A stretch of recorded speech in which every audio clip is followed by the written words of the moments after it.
wanted to buy zucchini seedlings, but the price is so high that I need.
How's this, motherfucker?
Who's that?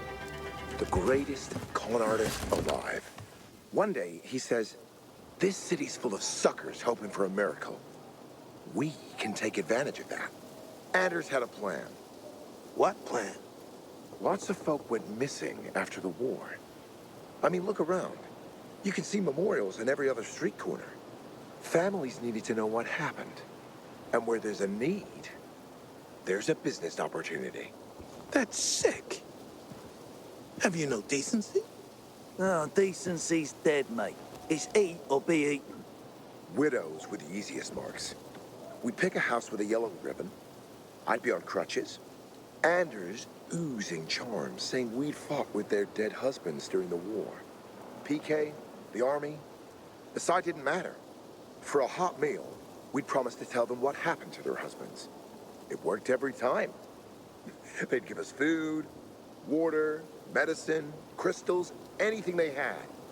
They wanted closure. We gave it to them. The details changed, but we stuck to the same basic story. It always ended with an epic fight and some heroic act by the husband. In no time, we were richer than kings. Least, we thought we were rich. And then we hit the biggest score of all. Melinda was like every other widow we'd met. Pretty 30-something brunette, blue eyes, living near Meatpacking Square. We did our usual thing. But before we leave, she says, my husband, he was the PK treasurer. The night he died, he told me they had a war chest, medicine, crystals mostly. He'd want you to have it. You got no shame. Let him finish. I bet they was skimming for themselves. We give each other the look. It's in Houndfield, she says, but it's not safe during the day. The next night, we take Melinda to our safe house to gear up. She leads us to this dark zone near the chemical zone.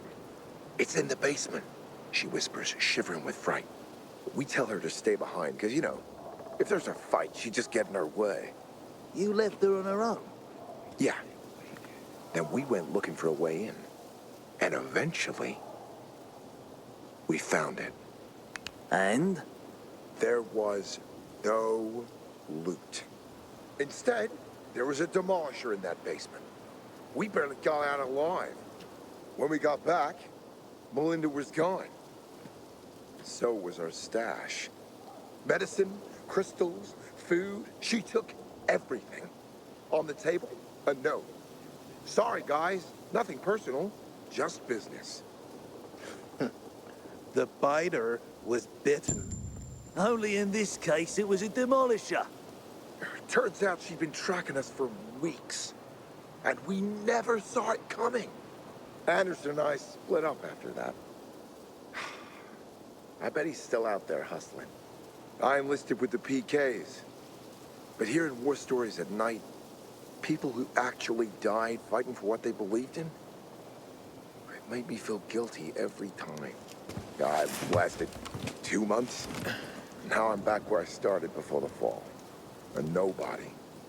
Telling stories.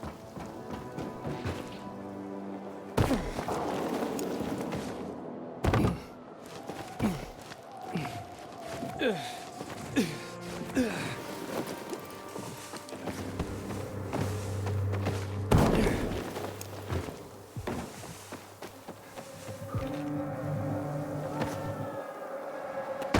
are so damn words. Try them on for size. You dumb motherfucker. You're dead. This ain't fair.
Hey,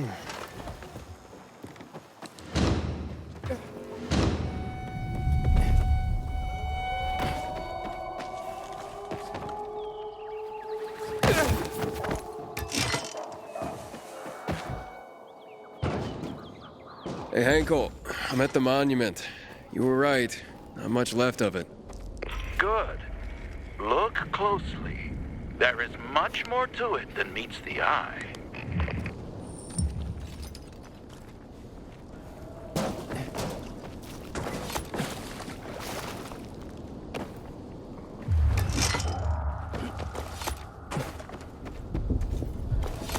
What happened here? That is where the riots started. People were terrified. How could they protect themselves and their families? There was massive unrest. So, a curfew was put in place, and homes were raided to ensure no one was hiding any weapons. Punishment for those who didn't comply was quite severe.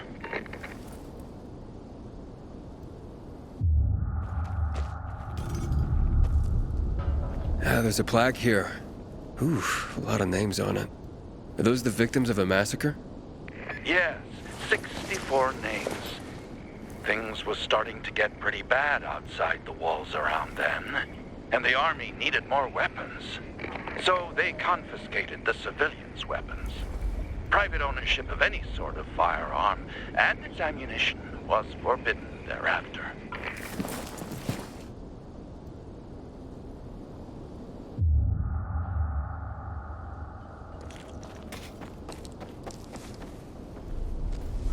Shots were fired. The army started shooting at people. Panic broke out. And of course, things only got worse. The riots escalated. It was the beginning of the end. Light the candle.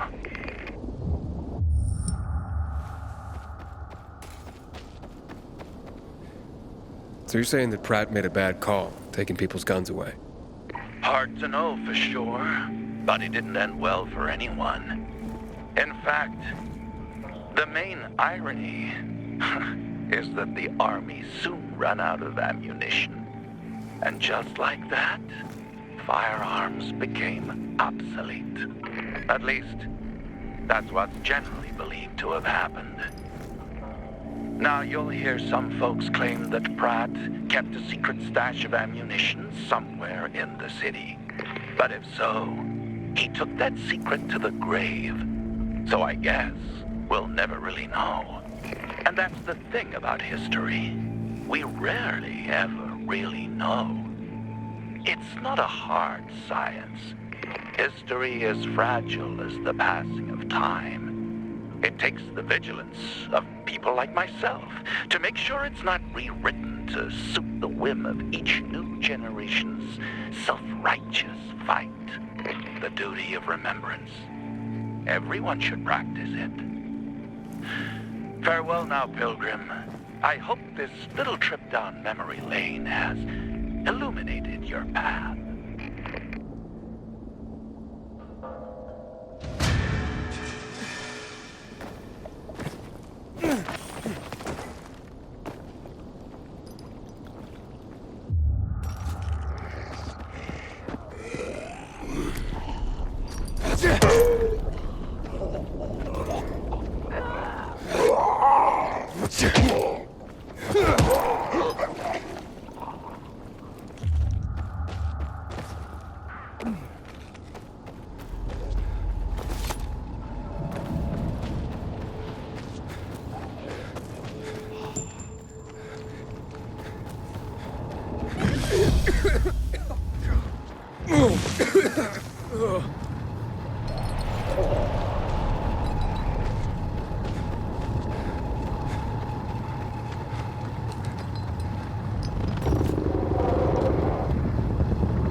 that. What's faster than Ain't you? gonna end well for you, shithead.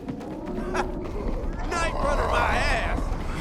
Show me what you got. This asshole. You runners ain't shit. I've got you now,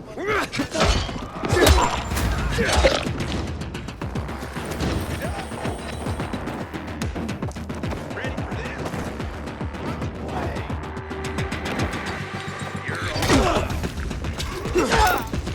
you asshole.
Epic poem, if you please, storyteller.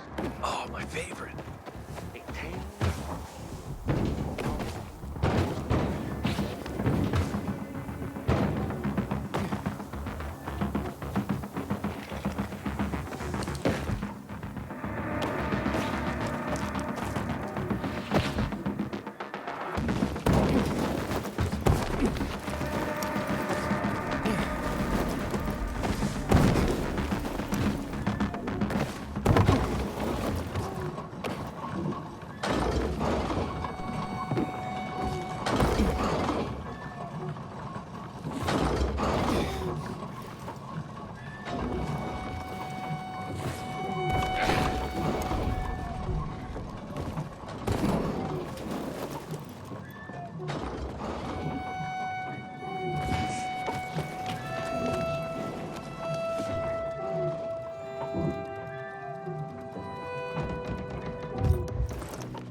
Fine, mother.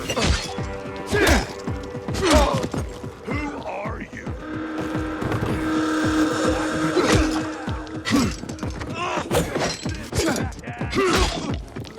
Still got this, you murder. I got something for you.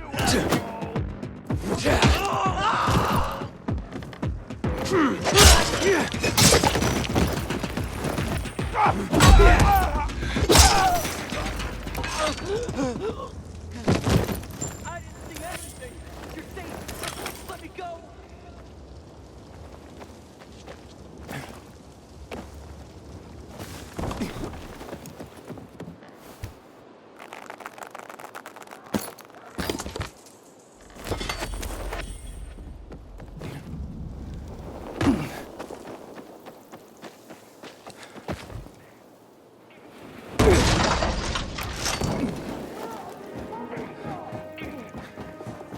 Nothing to you. Please, let me go. Wait now. Come here, asshole. Go.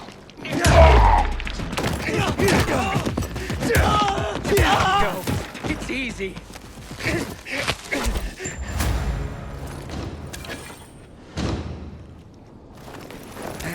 You gave them what they deserve.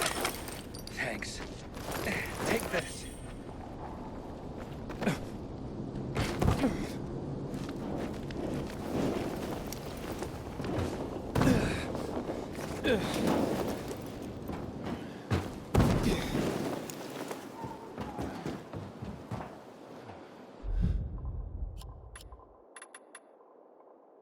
I'm recording this for posterity, so they can learn from my mistakes.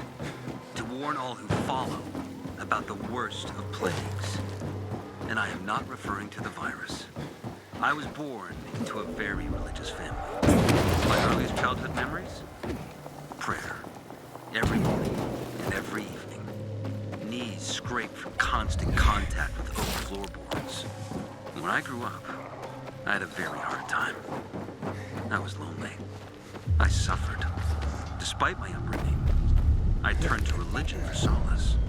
It gave me the answers I sought.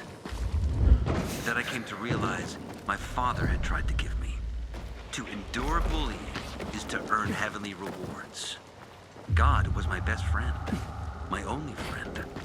I talked to him every day, and I believed that he listened to me and answered and loved me too. I felt like I owed him a debt. And that's why I enrolled in seminary. I think I became a fanatic in a way. The urge to spread his teachings, convert others. It was not about God. It was about my own shortcomings. It was about me. There was something unhealthy about it. And dangerous.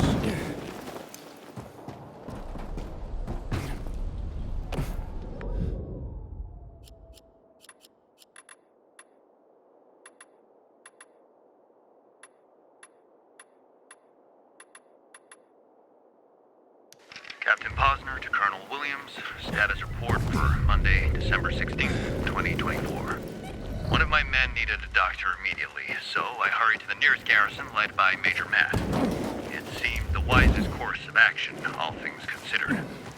The squad doesn't know I'm working on a morale assessment. The news of General Pratt's death had little emotional impact on the men.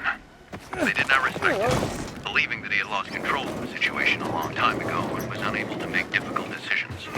They have a lot of respect for you, sir. I've also spoken to Major Matt, but he's hard to read. He avoided mention of you, and that's significant. He has a group of loyal soldiers who are at his beck and call. He clearly is rubbing the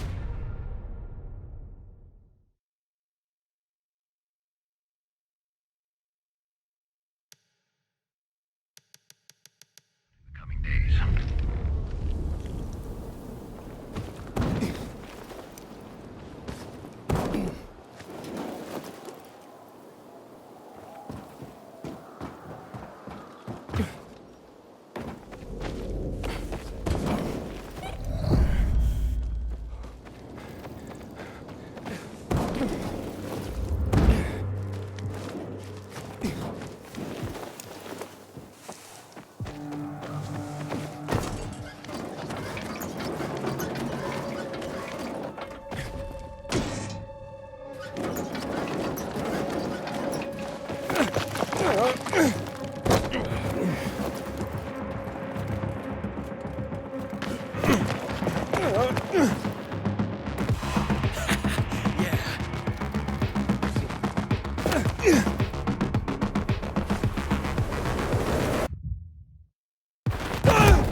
Captain Posner to Colonel Williams.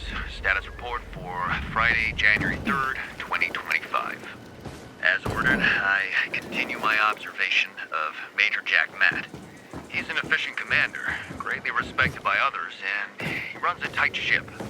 When informed of a possible THV Genmont bombardment, he reacted with great agitation. He considers it too risky, not believing that this could be the last chance to save the city. Your concerns about whether we can rely on him seem justified. Matt gives the impression of being unpredictable and without due respect for chain of command. He barely conceals his dislike of you. I got some of his soldiers drunk and questioned them. Apparently, Matt thinks you've stymied his career. I don't know what happened between the Major and you, Colonel, but Matt has a deep grudge against you. Not only is this unprofessional, it can also be dangerous. Alright,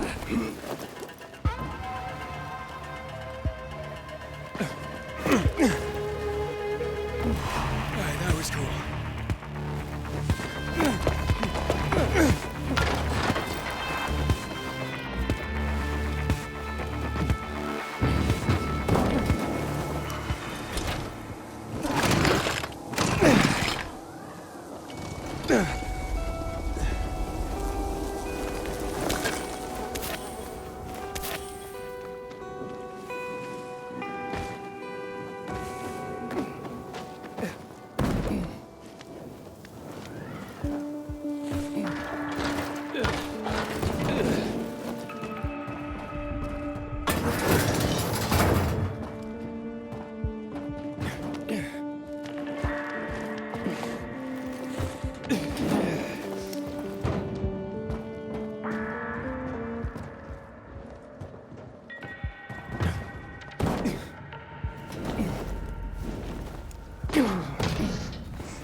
Ugh!